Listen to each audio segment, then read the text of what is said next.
Archaeologists and historians spend much of their careers digging through the past for answers about our ancestors and those who came before us. Sometimes they are quite literally digging through remains and ruins for any hints and clues they can find, while other times amazing discoveries turn up through more unusual methods. Either way, the clues that history has left us throughout the hundreds or even thousands of intervening years has a way of turning up in the most interesting bits and pieces. So today, here at Unexplained Mysteries, we will be looking at 3 interesting archaeological discoveries and what they must tell us about the people who left them for us to find.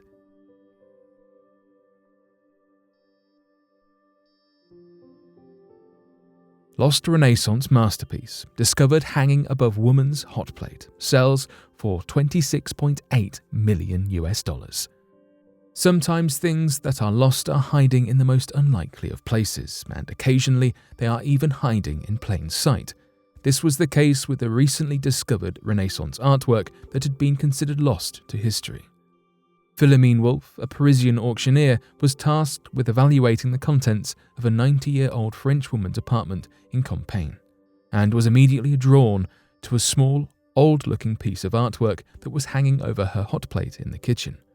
She immediately knew that the painting, which is about 10 inches by 8 inches, was something special and suspected that it was a work of Italian primitivism, but had no idea exactly how valuable it would turn out to be.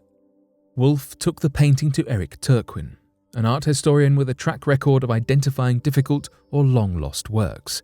After a thorough analysis, Turquin and a team of experts were all able to certify without a doubt that the artist of the painting was Ceni de Peppo, also known as Cimabue, who is one of the highly celebrated fathers of early Renaissance painting dating back to the 13th century.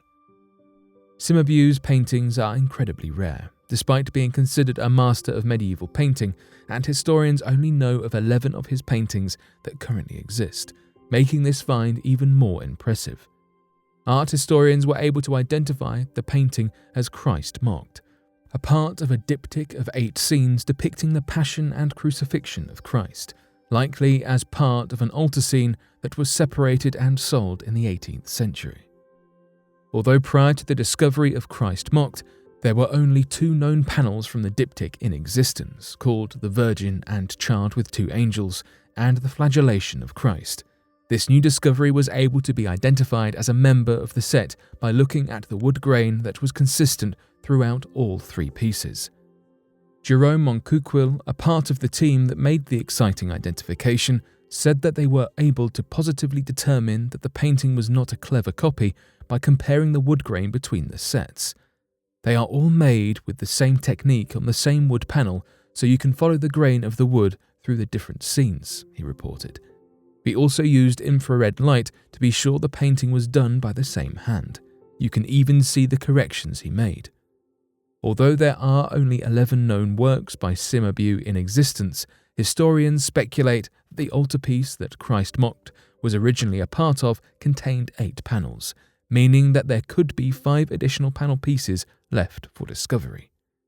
The owner of the apartment where the painting was unknowingly hidden away was elderly and moving out of her apartment, and she had no idea that she had an incredibly rare and valuable artwork in her kitchen.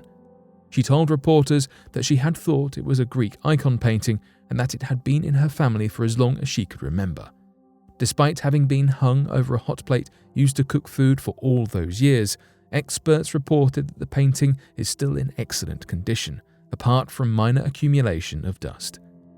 Considering the fact that the painting was made around the year 1280, it is truly impressive that it was able to remain in such good condition for all this time, and reminds us that you never know what might be lying in wait in some nondescript place for the right person to come along and uncover it.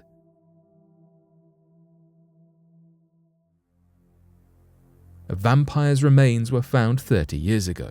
DNA reveals who he was. Some archaeological finds only begin to make sense much after their initial discoveries, as we are able to apply new technologies in the quest to understand the past. The mysterious remains found in Griswold, Connecticut, are one such case. In 1990, Some children playing on the outskirts of the town stumbled across a long-forgotten family cemetery that dated back to the 19th century. There were 4 graves still intact, and these were immediately exhumed for study by archaeologists. However, the 4th grave is what caught their eye. The body had been arranged with the skull and femurs placed into a skull and crossbones pattern on top of the other bones, indicating that the man had been suspected of being a vampire in life, and his bones had been rearranged sometime after his burial to prevent him from leaving his grave and supposedly terrorizing the townspeople. Although the only identifying information on the grave was JB55, spelled out in small nails on the lid, likely indicating initials and age at death, researchers were able to conclude that this supposed vampire was a labourer who had indeed died at around 55 years old, probably from tuberculosis. It was not until July 2019 when a team of scientists announced the results of a DNA test on the vampire that the man's identity was revealed. The DNA was matched to the Barber family, and the man was determined to be John Barber. Barber was likely a victim of the New England vampire panic in the 19th century, when breakouts of tuberculosis were frequently thought to be spread by vampires. The only way to determine if a suspected victim of tuberculosis was indeed one of the vampires was to dig up the grave and look for signs, such as inexplicable preservation of the body, a bloated abdomen, or apparent growth of the hair and nails. We now know that these are common signs of decomposition in improperly preserved bodies, but the townspeople of John Barber's time believed that it confirmed that he was a vampire responsible for the spread of consumption in the town. They removed his head and crossed his femurs over his chest, broke open his ribs, and removed what was left of his decomposing organs, which they then cremated to feed his supposed victims to cure them of his curse. Luckily for John Barber, we now understand the science behind death and disease, and are able to give him the proper, respectful burial that he deserves.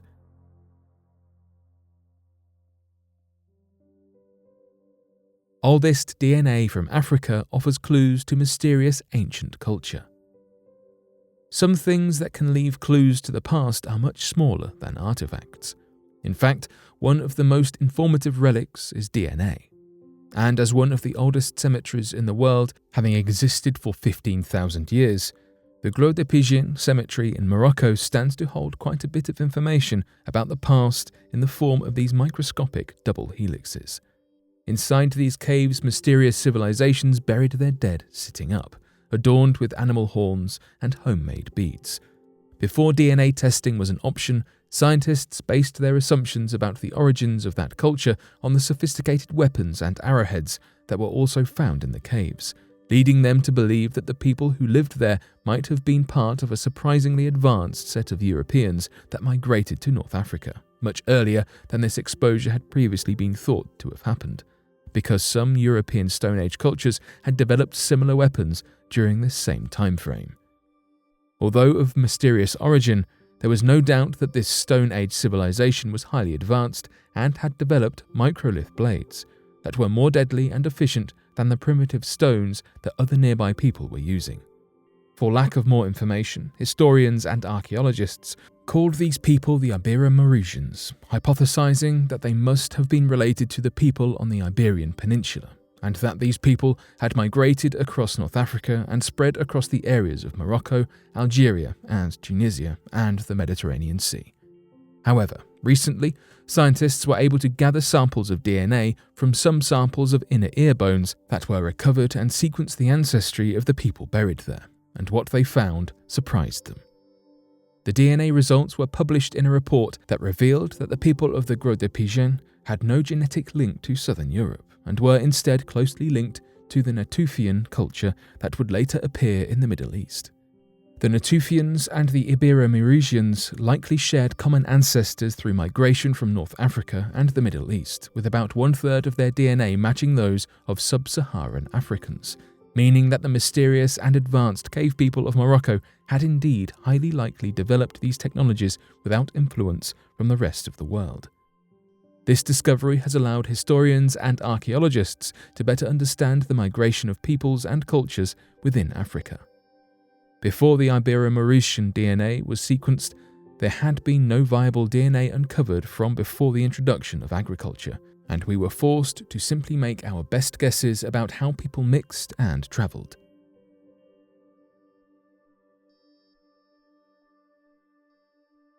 But what do you make of these 3 uncovered discoveries? Be sure to let us know your thoughts in the comments section below and help us by growing this community while working to solve these unexplained mysteries. Thank you for watching, and don't forget to subscribe for more videos.